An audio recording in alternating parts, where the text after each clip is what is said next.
Hey, what's up, mandatory viewers and friends? If you like the content, make sure to hit that like and subscribe button. Remember to follow us on our social media channels. You'll see on the screen if you're watching this on YouTube the ways that you can connect with us. If you're listening to this on the audio side, we do appreciate you. Remember, you can leave a rate and review, give us a 5-star because that helps the channel grow as well. And remember, this is an interactive show. So if you got any questions or comments, drop them into the chat and we'll be able to get to that as well. Normally not our usual time, or usually at 10 Pacific time, 1 Eastern time, but a little bit earlier today on this Thursday. Lots to get into, though. We are going to be talking a little bit about the drama going on with Opetaia, Zuffa, and the IBF. Oh, there's a lot to get into there. And we're going to be talking a little bit about Lamont Roach and wondering if he's finally going to get to avenge all of his draws, Brian, because we've been waiting to see what happens with Lamont Roach as there's been a new fight that's been ordered for him. But most importantly, Brian, I think we have to start off with all of this drama with Vergil Ortiz, Golden Boy, Oscar De La Hoya. I mean, this is drama that's been going on for quite some time. But before we get into all that, how are you doing? And what did you think about, really quickly, the Knicks loss yesterday? Just real quick on that, because did the watch along. So I'm still recovering because I got home really late. Honestly, I came away from that being like, oh, I would be encouraged. I would say if you're somebody who roots for the Knicks, I would be encouraged. They hung with a championship team, and they played playoff level, championship level basketball. Without Mitchell Robinson, to be fair, and without Deuce McBride, but to be fair, against a team without their second best player, Jalen Williams, and also AJ Mitchell, who's been really good this year. That's to the side. Very good. That's to the side. They played really well yesterday. Defense has been legit lately. I still have questions about their defense in the playoffs, but so far, these last 20 or so games, the defense has been really, really good against good teams. It's just a consistency point. But you're going to be inconsistent in the playoffs too, because no game is like the last. So we'll see. But I think you have to. They lost, but they had a shot to tie it. They had 2 clean looks, or 1 clean look, and then 1 decent look with the Brunson really good play out of the side out. So yeah, that was a great game. And Cat's been playing like how he should as of late. Cat's been balling. But this is not a basketball show. I just had to really quickly ask Brian because he was working late last night. But the Vergil Ortiz, Golden Boy, Oscar De La Hoya drama. So just to kind of break it down a little bit, Vergil Ortiz is trying to get out of his deal with Golden Boy Promotions. They're taking it to arbitration because essentially what happened is that Vergil Ortiz is arguing that the Golden Boys media rights with DAZN has expired, which apparently expired at the end of 2025. And Golden Boy disagreed, saying that they still have a relationship. They still have distribution with DAZN. So the contract is still valid. And so Ortiz filed a lawsuit in January to terminate his promotional contract. The biggest issue with this all is that Matchroom was setting up a deal for Jerome Boots Ennis to fight Vergil Ortiz. None of that can happen if this ongoing dispute is going on with Golden Boy and Vergil Ortiz. So that's that's the bigger picture here. And so we're going to find out what happens. Right now, a Nevada judge has ruled in favor of Golden Boy Promotions. So technically, Vergil Ortiz is still a part of Golden Boy Promotions, but he's trying to get out of that deal. The big issue is, Brian, if he can't get out of this deal. There's no Vergil Ortiz and Jerome Boots Ennis, and we're gonna have to wait longer to see Vergil Ortiz fight. Here's a statement from Vergil Ortiz amid all this, by the way, which I will read off. He says, although the judge didn't see it our way, because you just mentioned that they did not, and the fight, meaning the fight with Jerome Boots Ennis, is blocked for now, my team and I will be moving on to arbitration and to the court appeal. My time with Golden Boy is done. I'm confident that my right to move on to other opportunities will be upheld. As always, I'm in the gym, staying ready. Any 154 champion should do the same. It's only a matter of time. There's a world, Shantelle, where we don't see Vergil for a while, which is what I'm worried about. And he's already had multiple lengthy layoffs before. One, at least one, due to health issues. And this kind of happens to guys sometimes, and it could really sideline your career. Like we have two different instances of, and not for anything like this necessarily, but Yeah, management issues and just trouble getting fights or whatever. Like Andre Ward had multiple lengthy layoffs during his career. And as good as he was, there were fights that we missed out on. 100%. Even though it felt like he retired early, but probably at the perfect time because boxing is boxing. You don't want to hang around too long. But there were times with Andre Ward, for example, where he switched up, like, oh, from this promoter to that promoter, and then he did the Rock Nation thing for a little bit, which I think a lot of people might have forgotten. But after like the Super Six, like there were times where we didn't see him for a while. He beat Carl Froch 9 months later. He beats Chad Dawson 14 months later. He beats Edwin Rodriguez, and then a year and a half later, he beats Paul Smith. And then we don't see him until he fights Sullivan Barrera, Alexander Brandt, and then finally we get the Kovalev fights. Like it took a while, and we got robbed of a couple of fights there, probably in that instance.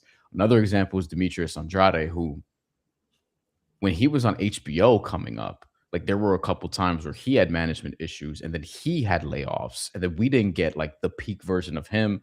And we mostly remember him now for losing to David Benavidez after being undefeated for very long, although he didn't fight great competition. So I wonder what's going to happen with Vergil Ortiz. Like there's a non-zero chance we don't see him at all this year, which would suck because he's in Yeah.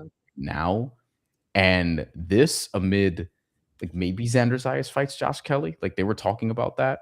And he's trying to get that to happen in Puerto Rico, of course. And he kind of has leverage because he has two titles and Josh Kelly has one. But if Xander wins that fight, or if Josh Kelly wins that fight, and somebody keeps unifying while Vergil Ortiz is on the sidelines and is not a 154-pound champion right now, he's an interim champion. Like this could be damaging to his career if it doesn't get settled soon. Yeah, and there is a world where he doesn't fight all of 2026. Because as you know, when you're suing somebody, he's suing Golden Boy Promotions. And this could be in court for a little while where we're not going to see him fight Jerome Boots Ennis. We might not even get him and Xander Zayas. We might not get anything this year from Vergil Ortiz. And that could definitely be damaging. But here's the thing. I think he's going to come out on top of this. I think hopefully it gets done before the end of the year. But Brian, I think this is going to be a pretty big delay. I think it could be a year till we see Vergil Ortiz Jr. And I think that's a major issue. But nonetheless, if there is a fight where you want to see for Vergil Ortiz, he would now have to, if he has a long layoff, Brian, he's going to have a tune-up before he even fights one of the big guys at 154.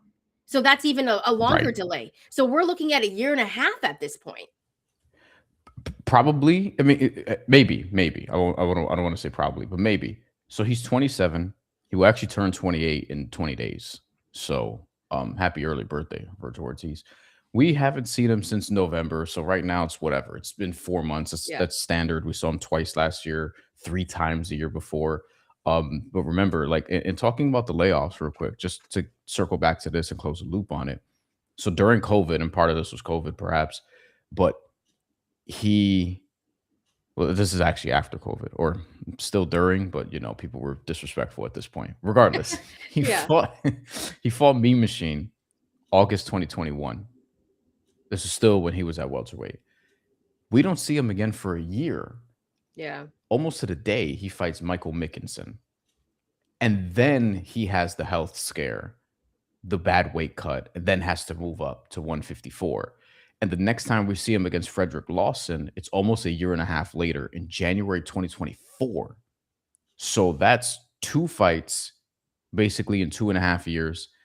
And by the way, he wins that fight via first round knockout. So he's not even getting rounds at that point. Then he knocks out Thomas Delorme, who's shot by that point, first round knockout. And then we get the Sergey Bohachuk and Madrimov and Erickson Lubin fights. And Erickson Lubin, he just knocked him out in the second round. So Vergil Yeah. Ortiz hasn't really gotten rounds like that in a year already, you know? But he's been on an absolute tear. And right now he's on a rise. And this is kind of going to be kind of a delay, Brian, and just his progress. I wanted to highlight this part too from an article from an article with Boxing Scene where they mentioned that like precedent, like previous examples suggest that they could settle before this. And honestly, it may be in his best interest to do so if he wants to get going with his career. It might be the quickest thing to do. And then we'll get to comments questions. If y'all have any, please leave them. Kurt Emhoff, who's a boxing attorney, industry attorney, told Boxing Scene Wednesday, I'd be shocked if it doesn't settle out with such a big fight on the horizon where everyone makes money, which makes sense because we all want to see Vergil versus Boots. Generally, these cases all settle out when there's incentive to get both sides done, or we're incentive for both sides to get it done. Excuse me. What I want to ask you is, if you're Boots, are you waiting around or are you taking a fight right now? I'm taking a fight. I'm Me not waiting too. around for Vergil Ortiz, especially because there's been long layoffs with Boots. Boots has had trouble with promotional companies as well. I mean, he hasn't sued anybody like a golden boy, but like Boots has had a lot of promotional issues. And so if I'm Jerome Boots Ennis, I am fighting. I'm having a fight. I'm not waiting around for Vergil Ortiz. I'm not waiting around for anybody, but I'm trying to make the biggest fights if I'm Jerome Boots Ennis. I don't want to see another fight for him that is kind of a dud. We want to see Jerome Boots Ennis against some of the biggest names in the division because that's been the issue for him, Brian. He doesn't have a better resume than a Vergil Ortiz.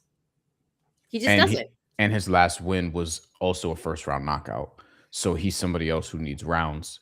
And it would be telling if we hear about a Boots fight and then pay attention to Boots. I think this is what we should take away from this also. Pay attention to what Boots does. If he takes a fight coming up and it's in like June or July, that'll tell you we're not going to get this fight anytime soon. Probably end of the year at the earliest, but pay attention to Boots. Question here from Hustle Man. Good to see Hustle Man for the first time in a minute. Vergil's legal situations keeping him from fighting is crazy given the momentum he's been having against top guys at 154. I mean, business is business, and boxing business is among the most difficult to navigate through. So drop your comments. Let us know what you think about Vergil Ortiz, Golden Boy, Oscar De La Hoya. I do agree too. They're probably going to try to settle this, and that would be the best for everyone involved because we do want to see Vergil Ortiz back in the ring. We don't want to wait another year to see these big fights, and I think it'd be good for a guy like Jerome Boots Ennis as well, Brian. Where I've been hard on him saying he doesn't really fight anybody. So this is a fight that needs to be made. Drop your comments. Let us know. And let's know what you think about all the drama and drama. And I think Oscar De La Hoya, we're going to see more from him because he's always very vocal on social media.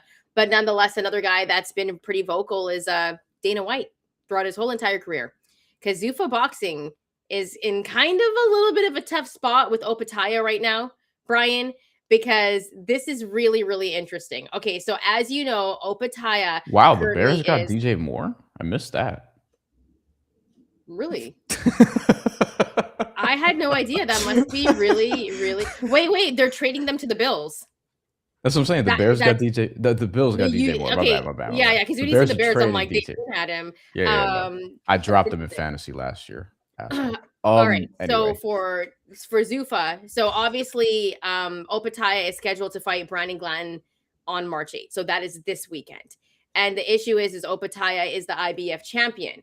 So the fight is supposed to crown the first Zuffa cruiserweight champion, but the IBF reportedly told Opetaia he has to choose. So he's going to either defend the IBF world title or fight for Zuffa's new promotional belt. You cannot do both at the same time. The governing bodies are mad. This is going to cause a lot of tension. And this is the issue, Brian. This is the issue with Zuffa. If you're a part of Zuffa, you cannot take part in other fights and other sanctioning bodies or even fight people that are not in Zuffa. So it begins. What are your thoughts on this? I feel like Zuffa probably wants him to take the IBF title and throw it in the trash, Medusa style on the WCW.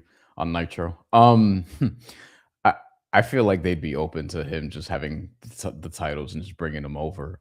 It's more of an IBF thing, and I've seen the theory thrown out there, like, the decision is going to be very meaningful because it's like, yo, if you choose the IBF title, then what does that say about This Zuffa? is the So he first kind domino. This is the first domino to drop. Opetaia is going to be making the biggest decision. It's on he him, has to actually. choose. I think he has to choose. They're gonna make him choose the Zuffa title, Of course. like whether they threaten him or whatever. Like they're gonna make him choose it.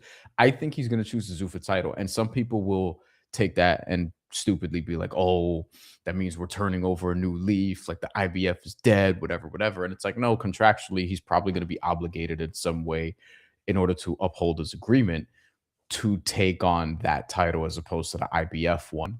Um, I kind of like that this dispute is happening. It adds some drama to what otherwise is going to be a boring ass fight. Um, but I think he'll choose a Zuffa one. And the IBF might strip him if they don't approve the fight. They will. They're going They to. will. But The IBF better than any other sanctioning body. Give the sanctioning bodies a lot of shit, but I give the IBF credit, even though their like who they rank at the top could be weird sometimes, like William School, for example. But they stick to their rules. Like they actually have rules that they follow. Like they make people fight mandatories or they strip them. They have real rules that they follow, guidelines that they follow, more so than most of the other sanctioning bodies. All of the other sanctioning bodies, honestly. and I agree. I think Opetaia is probably going to choose Zuffa, but because Yeah. he's contractually obligated to. But Yeah. this is the first domino that's kind of the first one to fall, Brian, because we're going to be seeing a lot of issues with Zuffa boxing and then all the other sanctioning bodies. And what Opetaia does might lead other boxers to do as well.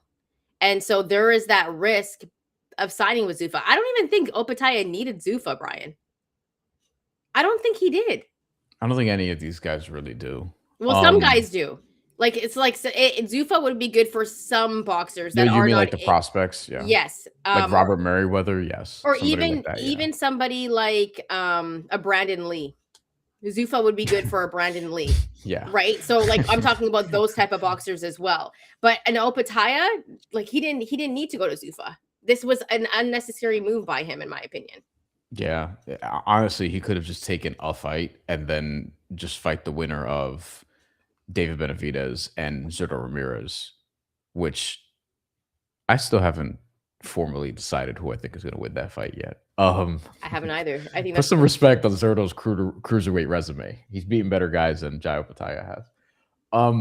That being said, Ryan Hong asks if we like Jai by knockout or decision. I don't know if he's gonna knock him out. I think he'll win. Yeah. But I think that's I'm not watching the fight for that. I actually want to see like what happens with this title situation more than anything else. But I do think Jai will win the fight. Yeah. Yeah, I think if you listen, we've seen him have some nasty knockouts. He had one of the best knockouts last year that came in late in the year in December. I'll say this though, I think he could get a knockout late. I think there's a possibility. We'll see what happens with that, though. Drop your comments. Let us know who you are going to be taking for this fight, but also what do you think is going to happen with all of the Zuffa, IBF, Opetaia drama? If you think Opetaia is probably going to take the Zuffa belt, I mean, the way that it's being promoted, like the IBF's just going to strip him. I don't have any more thoughts other than the IBF is going to strip him, Brian. Yeah, me too. And just real quick, just to look at the card because this is the actual card that's coming up this weekend. There's a lot of guys that I recognize here. I can't tell you that I'm off the wall. Like I can't wait for all of it's Vlad Penn, Shinar Bunch is actually a fun fight, kind of a crossroads fight for both. Shinar Bunch, who I believe, if I'm not mistaken,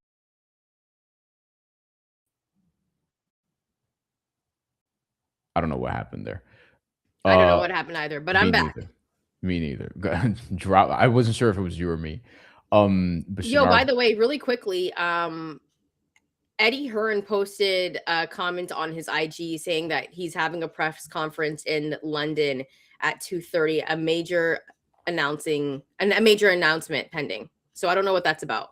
Yeah, I did see that, and I was like, "What?" MVP, by the way, is having a press conference here tomorrow, Friday morning.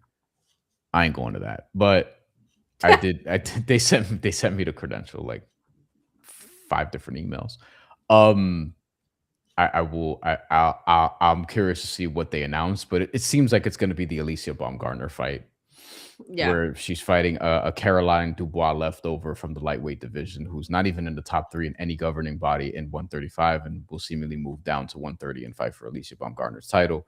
Because I don't know why we're not getting Alicia Baumgartner more interesting fights. Um, this is going to be her third fight on this contract, by the way, and the fights have actually gotten like worse in terms of name and in terms of quality. Jennifer Miranda's a real opponent, and since then, yeah. All right, Quickly, what's quickly taking a look at the card. Are you looking forward to anyone else on this card?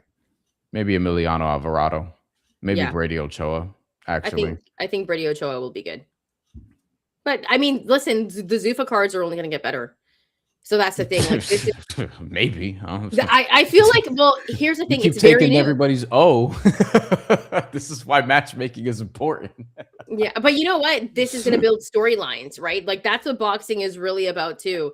Like storylines are built, and Zuffa is still really, really new at this point, and they're going to continue to build these storylines and continue to build these boxers, so their cards will get better and more intriguing. It's just very fresh right now, but this will be the first domino to fall, and we'll see what goes down. But nonetheless, I think I'm probably going to watch the card, and I'm going to see what happens with this. But I think we're all in agreement that he's going to take the Zuffa title. So we'll see if other boxers follow suit with this. And shout out to the IBF for having rules and following those They rules. follow the rules. Yep. Bryan, before we get into Lamont, Roach, and Zepeda, any final thoughts? No, not a one. Well, as you heard right there, Lamont, Roach, and Zepeda, the WBC has ordered a vacant lightweight title fight for them. Now, this doesn't mean that it's for sure, Bryan, because the WBC, these sanctioning bodies order fights all the time. But this would be a very, very good fight for Lamont Roach and even Zepeda, to be honest with you. So, speaking of rules, um, the WBC kind of makes it up as they go. um, as much as Mauricio Suleiman wants to be front facing, I wouldn't say that he's always telling the absolute truth about how they conduct their business. And other boxers have felt similarly. And I I don't. I'm too much of a traditionalist. The last time we saw William Zepeda was the last time we saw William Zepeda. He lost in July against Shakur Stevenson. Why is he still the number one ranked contender for the title at 135? By the way, you have an interim champion, Yadier Herrera. Early stoppage, didn't look sensational. Don't know why he got that title shot to begin with.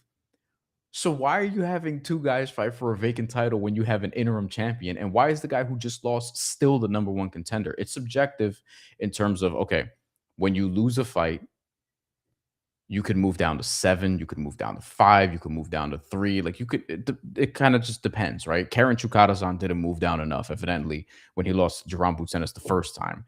And then to his credit, he fought better the second time, but still. And by the way, if you look at the rankings for the IBF at 147, Karen Chukarazan's still in the top 5 right there. So Liam Paro and Lewis Crocker get too comfortable because Karen Chukarazan is going to be on your ass. Anyway, I think I, I like this fight.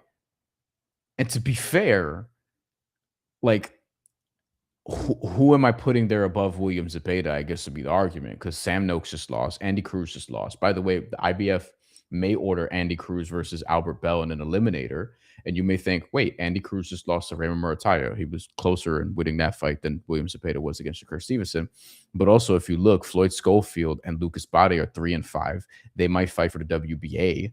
They might have to fight for that title. Mark Magsayo is not even going to be in this weight class. I think he's going to fight at 130. So the next best guys are 6 and 7.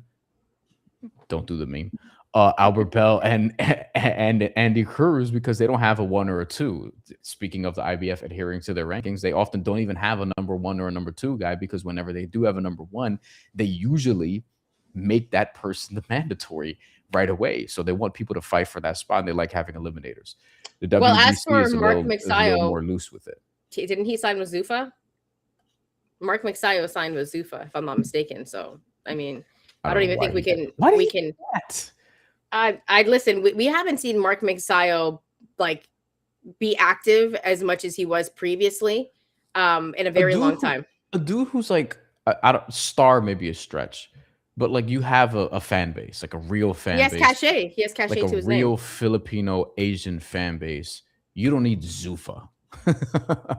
Yeah, that well, we're gonna be saying go we were just sign saying with that. whoever's with now you in a way. You know what I'm saying? Like, yeah, I mean, we were just saying that about Opetaia, how he didn't need Zuffa, but Mark Magsayo is with Zuffa. But yeah, I think Lucas Body and Schofield are going to be probably fighting each other, which is a really good fight. But at the same time, Brian, when you take a look at the WBC, yeah, I think William Zepeda would be number 1 on that list behind Herrera.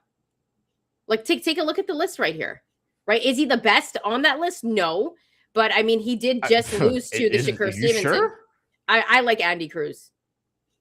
I like Andy Cruz. I think that was a very, very close fight with him and Raymond Murataya. I mean, if you had it 115, 113, either way, I could have seen it that way. To me, that was not a fight that was very far on the scorecards, and Andy Cruz could have won that fight. I think Andy Cruz could beat William Zepeda. I think Andy Cruz could beat William Zepeda. Yeah, Andy Cruz and Lamont Roach. Because I think Lamont Roach could win. I would back Lamont Roach to win this fight. Yeah, I would too. He got a little loosey-goosey against Isaac Cruz early on, but he got robbed twice, and he has, in my opinion, should have wins over Gervonta Davis and Isaac Cruz. I will pick him to beat William Zepeda. That being said, yeah, William Zepeda is at least the second, probably third. I would say third best guy on this list. I guess it also depends on how you feel about like Yadier Herrera. Actually, I think he should be more like, he should not be an interim champion. He should still be regional level, like just moving out of the prospect level. He's still really raw, but fuck, he has power. But he's still really raw, and he's kind of nuts. Like, he's kind of crazy. If you watch him, like, he an oddball, bro. Like,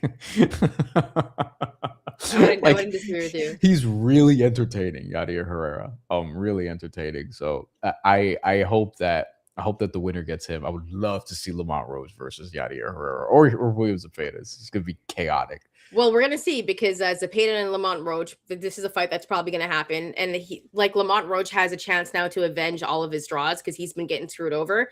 This will be a very, very good fight. And then whether Herrera fights Zepeda or Lamont Roach, that's a solid fight.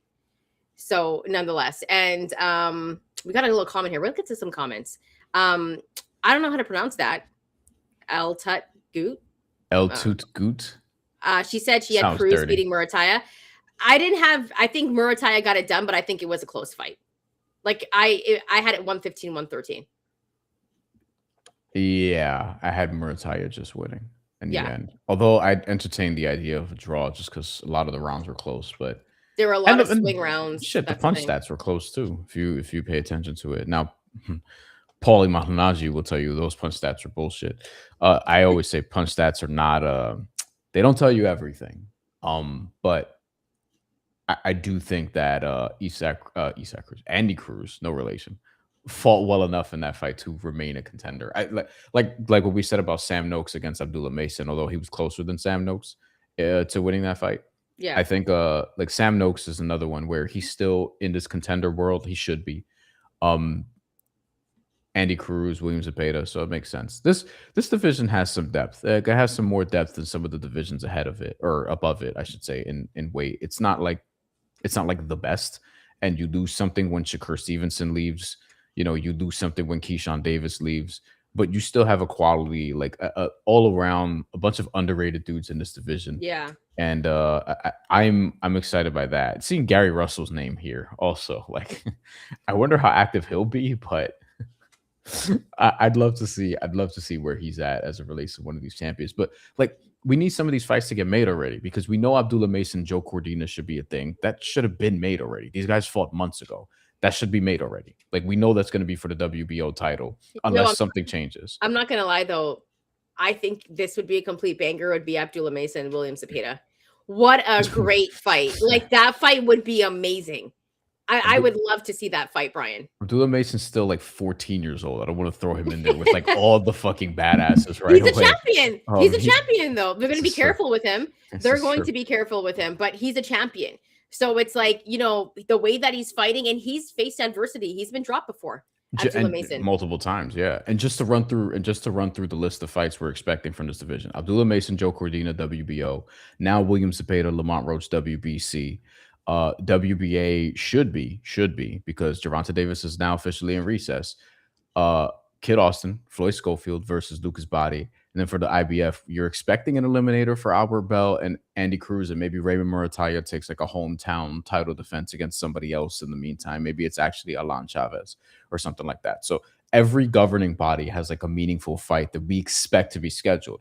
And inevitably, one or multiple of them won't be, because it'll be some other shit that comes up, because boxing is boxing. But hopefully those are all the fights we get, because those are actually all really interesting, close, if not 50-50, but close, like 60-40-ish fights. Like, I would watch all of those fights. Yeah, absolutely. For sure. Brian, let's get to some comments before we get up and out of here.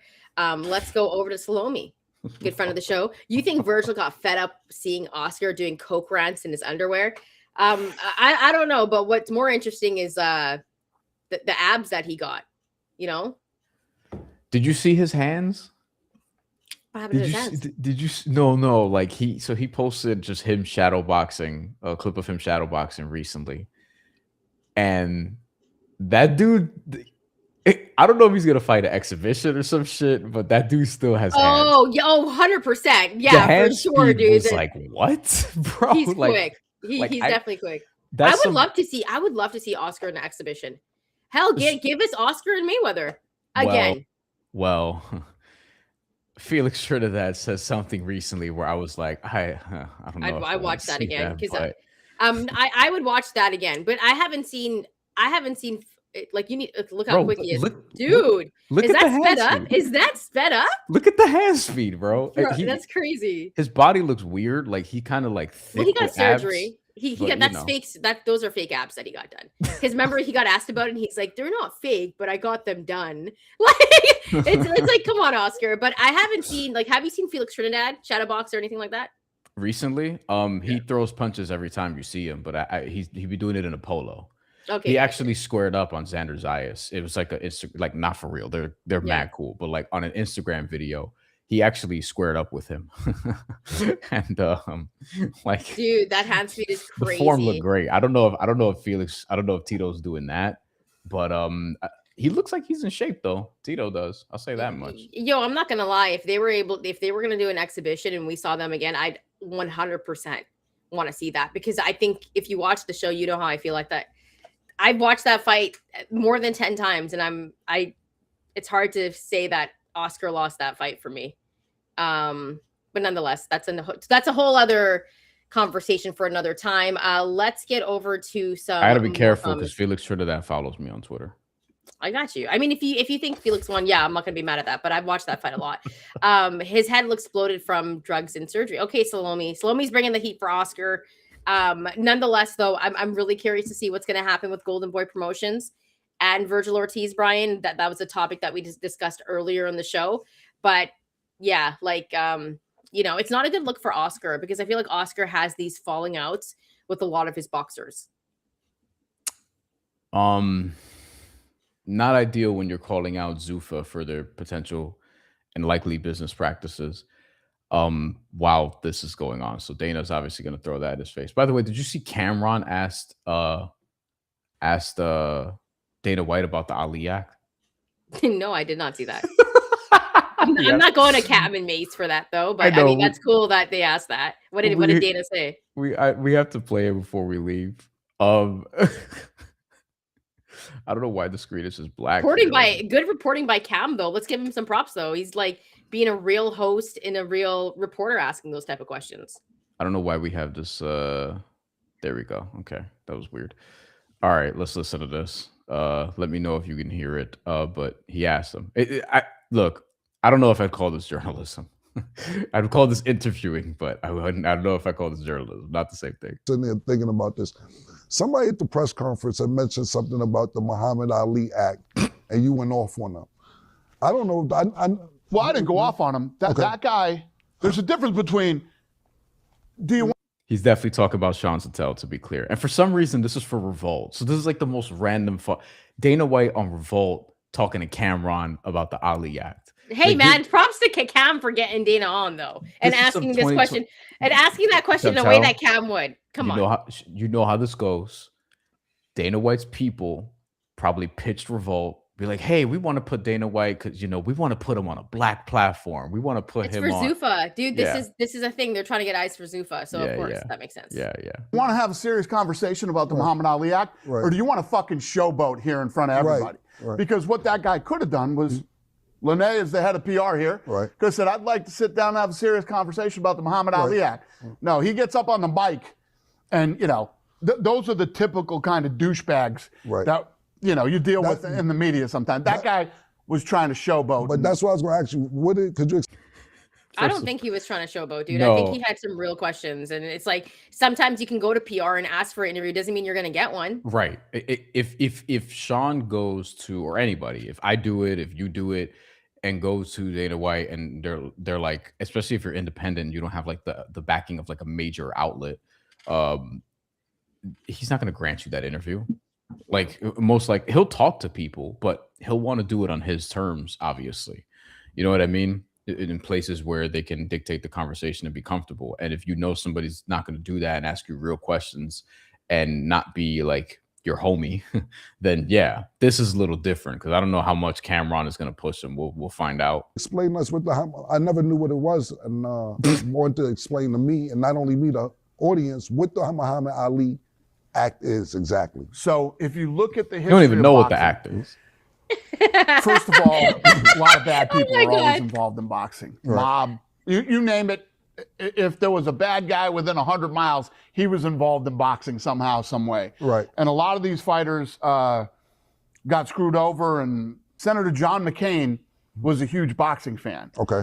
So John McCain came in to clean up boxing, and he's also the one who banned the UFC in different states and banned the UFC from pay-per-view. It was Senator John McCain. So we had to actually work with McCain to get this thing regulated and do all the right things with the UFC. Right. So he's the one that was spearheading the whole clean-up boxing thing. But even though his intentions were good for the sport of boxing and for the athletes, it ended up killing the business. Gotcha. You can't run a business. The Muhammad Ali Act killed the business? That's the implication? Yeah, no, I mean, for this, Dana's going to spin it in his way where it's positive for him and Zuffa. So that's the thing. But nonetheless, like he's not really answering. He's not really, he's going around it, Brian. He does this. Do we need to play the rest of it? It's 4 minutes long. I don't think we need to play the rest of it. Okay, I didn't think so either. But good. Shout out to Cam. But nonetheless, we're gonna probably continue to hear things about Zuffa. We're gonna continue to follow the story with Dana White, and more stories are gonna come out like Jay Opetaia. And so, Brian, before we get out of here, any final thoughts? The Mets beat Israel 5-2 in baseball. All right, let's head on. Let's leave on that note. Happy World Baseball Classic season. Yes.